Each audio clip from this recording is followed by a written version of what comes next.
everyone, it's Devontae here with Goldilocks NC, back with another tutorial to show you all my bedtime routine. In this video, I'll demonstrate how I oil, brush, and tie my hair down for bedtime. As always, I start off using my Goldilocks NC oil. In this video, I'll be using the Signature Lavender.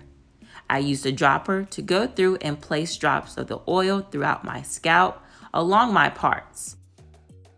Once I place a good amount of oil onto my scalp, I like to take some of the oil into my hand, rub my hands together to really activate those oils, and run my hands throughout my locks.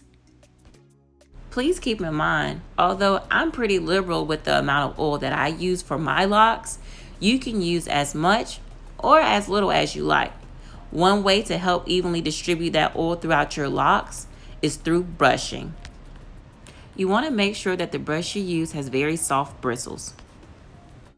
There's so many benefits to brushing your locks. Again, just make sure that the brush that you're using is not too hard as to interrupt your locking process. Brushing helps with distributing oil throughout your hair.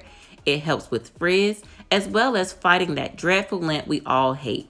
I like to focus on the back side of my locks, as that is the part of my locks that's normally brushing against my garments. I brush down the entire length of my locks, as well as the area closer to my scalp.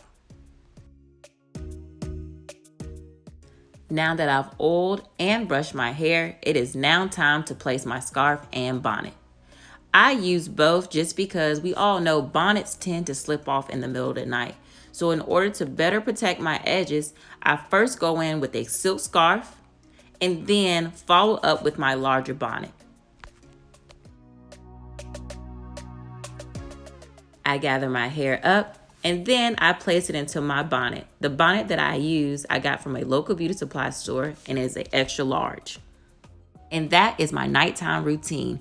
Thanks for watching. Make sure you go like, comment, and most importantly, subscribe. God bless.